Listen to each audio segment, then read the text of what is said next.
No vídeo de hoje, vamos mergulhar em algumas das mortes mais chocantes e perturbadoras durante tentativas extremas de recordes mundiais. Desde um slackliner solo que caiu 1.200 pés na Noruega, até um salto de wingsuit em alta altitude que deu errado sobre o deserto de Idaho.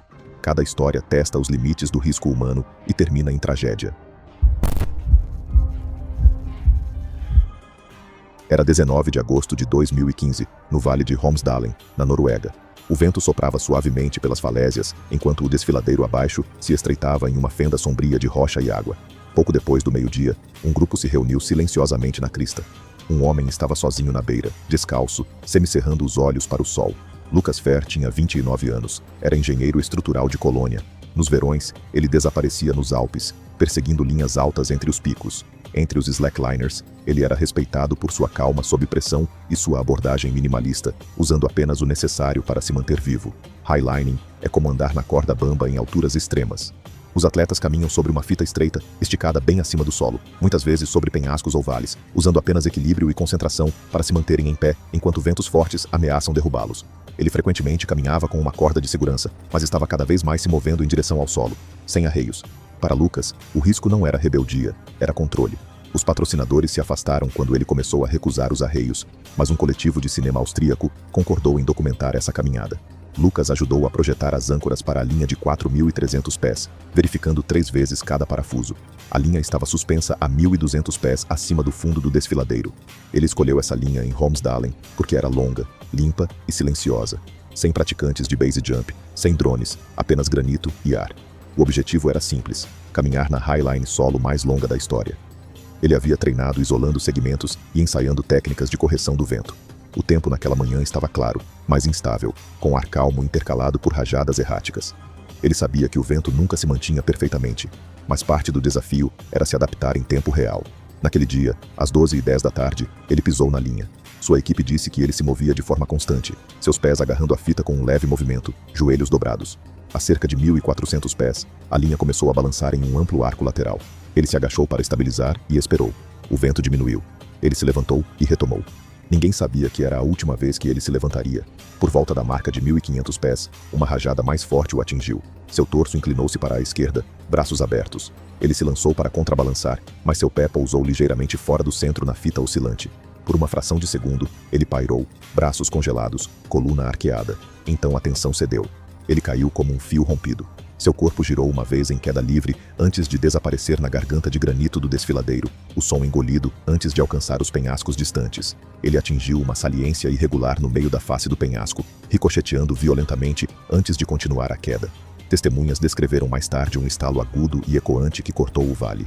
Seu corpo rolou a distância restante, atingindo a base cheia de pedras. Os buscadores chamados por sua equipe o localizaram horas depois, usando imagens de drone e triangulação da crista oposta. Sua coluna estava quebrada em vários lugares, sua pelvis esmagada e ambas as pernas torcidas em ângulos não naturais. O relatório do legista descreveu um trauma contuso insustentável, consistente com uma queda vertical em velocidade terminal. Não houve sinais de movimento após o impacto. Sua família realizou um serviço privado em Colônia. Amigos viajaram da Alemanha, Áustria e Itália para comparecer. A maioria eram colegas slackliners e alpinistas que treinaram com ele ao longo dos anos. As autoridades norueguesas não fecharam trilhas, não emitiram multas e não fizeram recomendações. Lucas havia assinado termos de responsabilidade e não cruzou áreas restritas. Era 21 de outubro de 2016. O sol mal havia nascido sobre as planícies áridas fora de Pocatello, lançando um leve tom rosa sobre a Artemisia coberta de geada. No campo aberto, um balão de hélio do tamanho de um silo erguia-se silenciosamente acima de um caminhão de apoio. Abaixo dele, um homem subia em uma cápsula pressurizada, enquanto 3 outros observavam à distância. O vento estava fraco. A visibilidade era perfeita. Ninguém achava que algo daria errado. Travis Dale, um ex-paraquedista do exército de 30 anos de Utah, construiu sua carreira pós-militar desafiando a gravidade. Após a dispensa, ele se tornou coordenador de dublês freelancer, fazendo consultoria técnica para comerciais e youtubers em busca de adrenalina. Amigos o descreviam como obsessivamente metódico. Registros de equipamentos, planilhas de pressão, diagramas de segurança cobrindo todas as superfícies de sua oficina. Os praticantes de base jumping o conheciam por saídas precisas e longos voos de paraquedas, mas a verdadeira paixão de Travis era o voo com wingsuit. O voo de wingsuit transforma humanos em projéteis humanos, onde atletas saltam de aeronaves ou penhascos usando asas de tecido que permitem um planador controlado a velocidades superiores a 120 milhas por hora, exigindo um tempo preciso e posicionamento corporal perfeito para evitar colisões catastróficas. Travis acreditava que o voo era uma equação mecânica que poderia ser dominada, até mesmo ultrapassando os limites convencionais. Por 2 anos, ele perseguiu um sonho impossível, lançando um wingsuit da estratosfera, usando uma cápsula de balão meteorológico montada a partir de esquemas militares excedentes e equipamentos fabricados sob medida.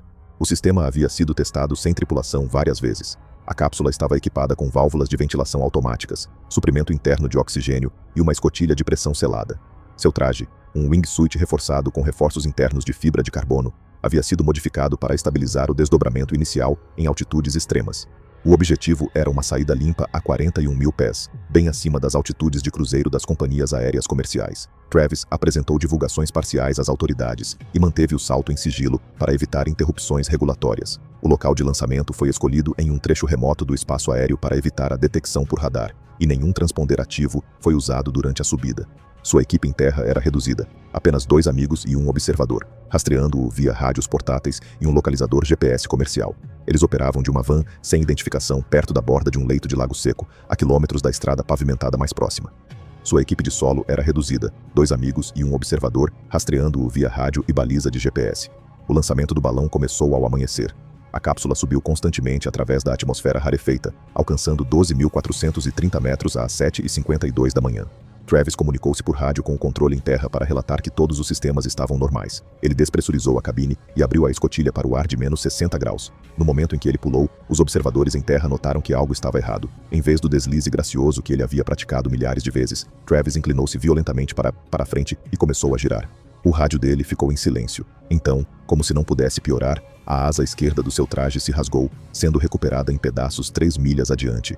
Especialistas determinariam que o tecido provavelmente falhou sob cisalhamento lateral do vento durante a saída, algo impossível de simular ao nível do solo. Sem simetria das asas, ele não conseguiu nivelar. Ele espiralou desamparadamente por mais de 30 mil pés, perdendo tecido e fragmentos. A 9 mil pés, seu dispositivo de ativação automática disparou, desdobrando o paraquedas reserva, mas o equipamento se enroscou e o tecido rasgado da asa danificada nunca inflou corretamente. Travis atingiu o chão do cânion a uma velocidade estimada de 190 milhas por hora. A morte foi instantânea. Sua equipe chamou por uma equipe de busca, sabendo que uma ambulância seria inútil. Eles encontraram pedaços de seu traje, capacete e corpo espalhados por um raio de 60 pés.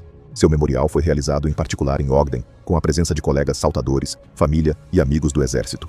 Uma bandeira dobrada foi apresentada à sua mãe no final do serviço. As autoridades locais emitiram uma diretiva de emergência, suspendendo saltos privados de balão em alta altitude. A ordem incluiu uma revisão formal dos procedimentos de saída da cápsula e exigiu a recertificação de todos os materiais de wingsuit usados acima de 30 mil pés. Era 3 de outubro de 2015. O vento mal se movia pela vasta superfície branca das salinas de Bonneville, uma superfície ofuscante que se estendia em todas as direções sob um céu sem nuvens em Utah. Ao longe, o ronco baixo de um carro de ritmo modificado ecoava contra o horizonte. Na traseira, uma figura esbelta em uma bicicleta de quadro de carbono esperava o lançamento da linha de reboque. A tentativa havia sido planejada por meses. Alyssa Hartman, uma engenheira mecânica de 32 anos de Seattle, nunca perseguiu recordes por glória. Ela passou seus 20 anos entrelaçando-se no trânsito como mensageira de bicicleta antes de obter seu diploma de engenharia. O que começou como ciclismo urbano evoluiu para uma obsessão com a pura velocidade, ciclismo de velocidade terrestre. Este esporte leva veículos movidos à força humana ou bicicletas além de 200 milhas por hora, usando assistência de foguetes e engenharia aerodinâmica, onde os ciclistas pilotam máquinas personalizadas em planícies desérticas a velocidades que transformam a menor falha mecânica em morte instantânea. Alyssa construiu sua carreira em design experimental, consultando para pequenas empresas aeroespaciais enquanto desenhava seus próprios protótipos de bicicletas de alta velocidade. Sua última máquina era o culminar de 5 anos de trabalho, uma estrutura de fibra de carbono, montagem traseira assistida por foguete e estabilizadores controlados manualmente. Foi financiado por crowdfunding, parcialmente autofinanciado e apoiado por uma bolsa de engenharia regional. Amigos descreveram sua abordagem como calculada, mas ela sabia que a linha entre teste e catástrofe era extremamente tênue. A configuração era extrema. Um carro de arrancada modificado a rebocaria a 110 milhas por hora ao longo de 2 milhas. No lançamento, ela estabilizaria a moto e acenderia micropropulsores gêmeos para impulsioná-la além de 180 milhas por hora nos últimos 6 milhas.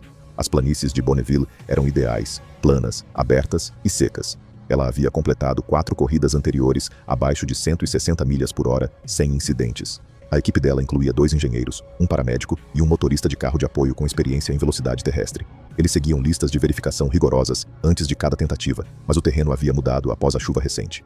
E apesar da marcação por GPS, pequenos postes de limite foram reposicionados mais longe do centro. Eles prosseguiram com a tentativa porque as condições da superfície pareciam estáveis. Nenhum problema grave foi identificado durante a inspeção, e a equipe acreditava que os riscos estavam dentro dos limites aceitáveis. Às 10 horas e 12 minutos da manhã, ela lançou. O reboque foi limpo. No 3º quilômetro, ela soltou suavemente. A moto permaneceu estável, as câmeras mostrando sua postura relaxada, braços baixos, controlando o arrasto perfeitamente. No 5º quilômetro, os sensores detectaram uma oscilação no estabilizador esquerdo. Seu observador disse a ela pelo rádio para parar imediatamente. Alyssa não respondeu.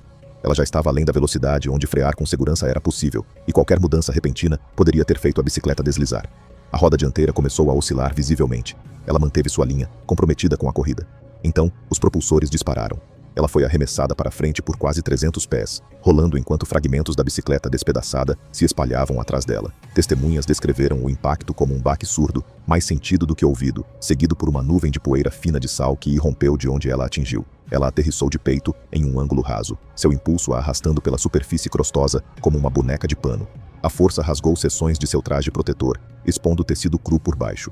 Seu capacete se partiu no impacto, e o legista mais tarde confirmou múltiplas fraturas no crânio, uma caixa torácica quebrada, pulmões colapsados e fraturas expostas em todos os 4 membros. Não houve sinais de sobrevivência além do momento inicial do impacto. Paramédicos de prontidão chegaram até ela em menos de 1 minuto, mas ela já havia falecido.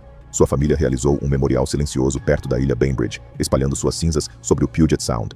O Departamento de Gestão de Terras suspendeu todos os testes de velocidade não oficiais nas planícies, aguardando novas marcações de local e revisões estruturais. A comunidade de ciclismo de velocidade em terra ficou devastada. Alyssa não era apenas mais uma buscadora de emoções. Ela era uma engenheira respeitada que entendia os riscos e havia treinado metodicamente por anos. A morte dela levou a protocolos de segurança aprimorados e a requisitos mais rigorosos para a marcação de limites. Era 27 de janeiro de 2018. O sol da manhã subia lentamente sobre as dunas fora de Dubai, lançando longas sombras sobre a areia infinita. Uma plataforma de drone reforçada zumbia suavemente enquanto suas hélices giravam, levantando-se de uma clareira no deserto de Al Marmoon. Ela carregava uma pessoa, sentada em um arnês de carbono. Igor Lenko, um engenheiro elétrico de 26 anos de Kharkiv, havia se mudado para os Emirados Árabes Unidos após a graduação, trabalhando em uma empresa de drones de médio porte em Sharjah, montando placas de controle de voo durante o dia. À noite, ele se obcecava por combinar propulsão de drones com voo humano. Seu objetivo não era transporte. Era criar um sistema de ascensão vertical capaz de lançar um salto de wingsuit sem precisar de penhascos ou aeronaves. O voo humano assistido por drones é um novo e arriscado tipo de esporte radical, onde as pessoas usam drones personalizados para se elevarem no ar antes de mudarem para wingsuits. Permite saltos de lugares que nunca foram possíveis antes, mas a chance de algo dar errado é muito maior do que no base jumping regular. Igor construiu seu equipamento em uma garagem alugada, usando rotores industriais com overclock, braços estabilizados personalizados e baterias de polímero de lítio recuperadas de modelos de consumo falhados. Seu equipamento ficou logo abaixo do limite de 25 quilos para veículos aéreos não tripulados dos Emirados Árabes Unidos, permitindo-lhe operar sem licença formal. O projeto era não oficial, não autorizado e completamente ilegal. Igor foi não autorizado porque nenhuma autoridade aprovaria um voo tripulado usando peças de drone feitas à mão. Ficar abaixo do limite de 55 libras permitiu que ele contornasse as regulamentações e tentasse o recorde em seus próprios termos. Para ele, bater o recorde era mais importante do que o reconhecimento. Era sobre provar que isso poderia ser feito. Ele havia realizado testes parciais até 1.800 pés, sempre sobre o deserto vazio e sempre sozinho, exceto por 2 amigos monitorando os dados em um laptop. O equipamento não tinha correção de IA a bordo. Igor insistiu no controle totalmente manual. Esta tentativa o levaria a 3.500 pés. Ele havia ensaiado a sequência repetidamente: aceleração para ascensão, verificação de flutuação, desengate manual, implantação do wingsuit e então paraquedas reserva se necessário. Naquela manhã, as condições eram ideais. Vento fraco, céu limpo, sem tráfego aéreo. A subida começou às 6h41 da manhã. O drone subiu de forma constante, mantendo a posição ao passar por 2.000 pés. Por volta de 3.200 pés, o drone começou a ficar instável. Investigações posteriores disseram que um dos motores superaqueceu. Na subida completa, o ar mais rarefeito forçou os motores a trabalhar mais, e o voo mais longo com uma carga mais pesada provavelmente levou um rotor além do seu limite. Os sensores mostraram que estava inclinando de repente, e toda a plataforma começou a inclinar para frente. Do chão, seus amigos observaram-na balançar no ar. Igor se desengajou cedo, caindo limpo, mas ligeiramente de lado. Eles viram seu wingsuit abrir, mas apenas parcialmente. Uma manga tinha prendido em uma fivela do arnês. A assimetria o colocou em uma rotação apertada, rápida e plana. Ele lutou desesperadamente para corrigir sua posição, mas não conseguiu estabilizar. A cerca de 300 pés, seus amigos o observaram alcançando o paraquedas reserva. Ele foi acionado, mas o tecido emaranhado impediu a inflação completa. A morte foi instantânea. Às 9 horas e 46 minutos, ele atingiu a areia de cabeça a mais de 120 milhas por hora, a força empurrando seu pescoço para dentro da coluna e esmagando seu crânio no impacto. A cratera deixada na areia era rasa, mas larga, marcada por tecido rasgado e equipamentos espalhados. Sua equipe chamou os paramédicos, mas tudo o que fizeram foi confirmar sua morte. O médico legista encontrou fratura cervical, trauma craniano contuso e vértebras quebradas. 3 dias depois, Igor foi enterrado em Kharkiv durante uma pequena cerimônia fechada. Seus pais voaram para os Emirados Árabes Unidos para identificar e recuperar seus restos mortais. As autoridades locais emitiram regulamentos de emergência proibindo todas as formas de voo humano assistido por drones. Elas também iniciaram uma investigação formal sobre atividades de aviação experimental não autorizadas na região.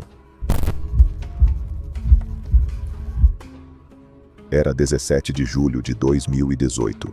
O calor do final da tarde grudava no concreto atrás de um terreno abandonado nos arredores de Bakersfield.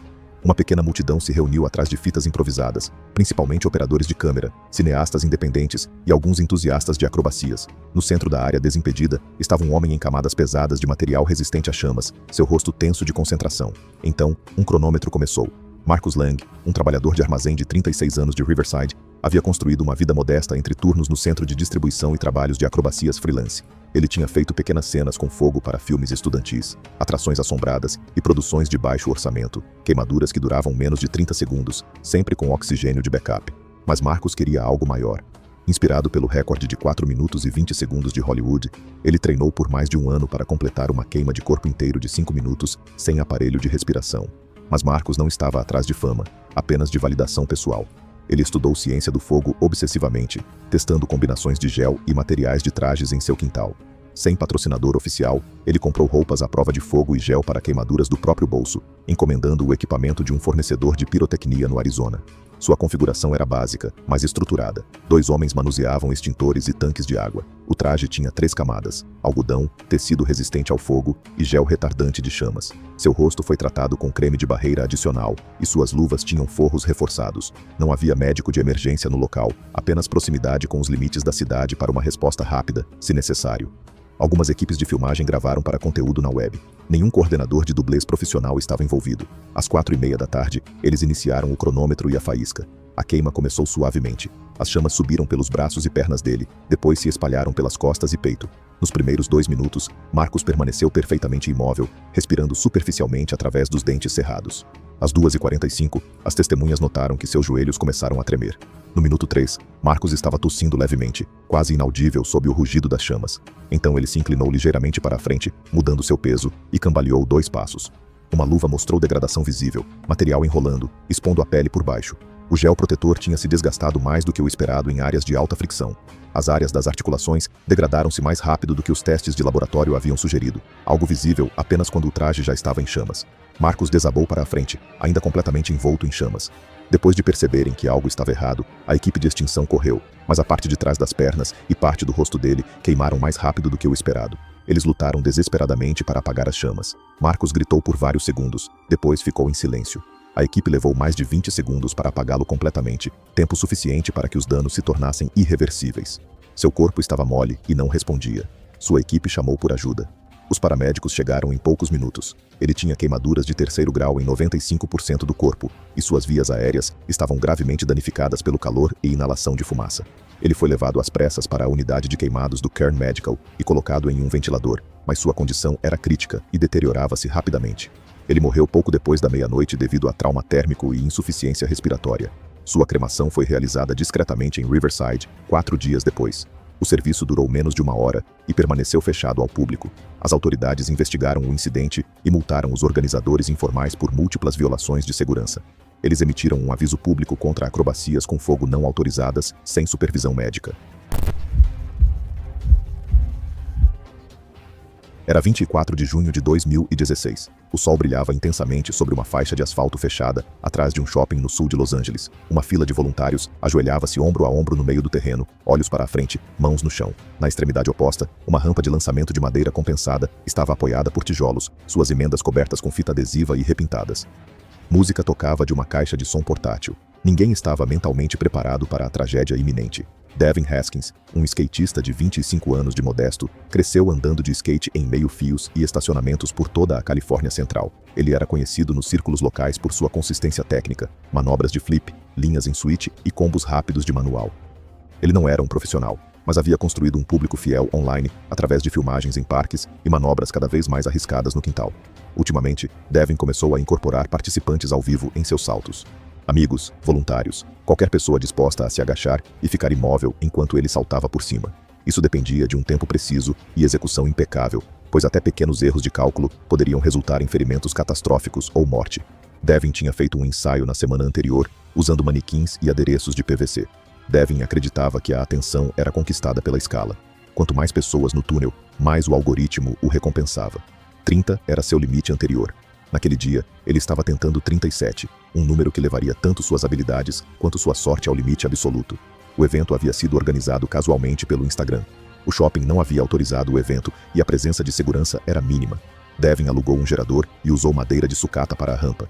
Não havia paramédicos presentes. Nenhum alvará foi solicitado. Cerca de 60 pessoas se reuniram, principalmente jovens skatistas, espectadores e participantes voluntários. O espaço tinha apenas a folga suficiente para alinhar as pessoas, ganhar velocidade e tentar o salto em um movimento contínuo. Vários amigos seguravam telefones em diferentes ângulos, documentando o que esperavam ser o momento de destaque de Devin. Ele ensaiou sua velocidade de aproximação 3 vezes, aterrissando cada vez antes da rampa, apenas para calibrar a distância e o tempo. O clima estava descontraído, mas tenso. Todos entenderam o que estava em jogo. Às 2h16 da tarde, Devin deu o sinal. Ele começou a partir de cerca de 30 metros atrás, empurrando com força para ganhar velocidade máxima. Quando ele atingiu a rampa, a elevação foi limpa, mas a distância estendida testou os limites externos de sua trajetória. As rodas balançaram levemente perto do ápice, quase invisível na câmera, mas o suficiente para desequilibrá-lo. Seu pé de trás deslocou-se da cauda. Quando ele começou a descer, sua prancha derivou lateralmente. Seu ombro esquerdo atingiu um dos últimos voluntários agachados, interrompendo completamente sua aterrissagem. A prancha saiu debaixo dele no ar, girando fora do eixo quando ele alcançou o pico do salto. O corpo de Devin seguiu em uma rotação violenta e descontrolada, seus braços agitando-se em busca de equilíbrio que nunca veio. Enquanto descia, ele girou de lado, incapaz de corrigir sua postura. Ele atingiu o pavimento de cabeça com um estalo brutal, a base do crânio absorvendo toda a força do impacto antes que seus ombros e parte superior das costas batessem em sequência. Testemunhas ouviram claramente o impacto nauseante. Ele não se mexeu. Os transeuntes chamaram imediatamente o 911. Os paramédicos chegaram em 5 minutos e tentaram a reanimação, mas Devin foi declarado morto no local. O legista posteriormente relatou fratura no crânio com trauma na coluna cervical. O voluntário que ele atingiu sofreu apenas uma contusão leve no ombro. O funeral de Devin atraiu mais de 300 pessoas de Modesto, da comunidade de skate de Los Angeles e de cidades próximas. Velas e pranchas foram deixadas ao longo da cerca do estacionamento em homenagem. Funcionários da cidade iniciaram uma revisão formal das permissões para eventos públicos e reuniões de acrobacias não autorizadas. Os proprietários do shopping foram citados por não aplicarem barreiras de segurança e protocolos de controle de multidão. Obrigado por assistir. Se esses relatos da vida real sobre fama e erro fatal te entreteram, clique aqui para mais.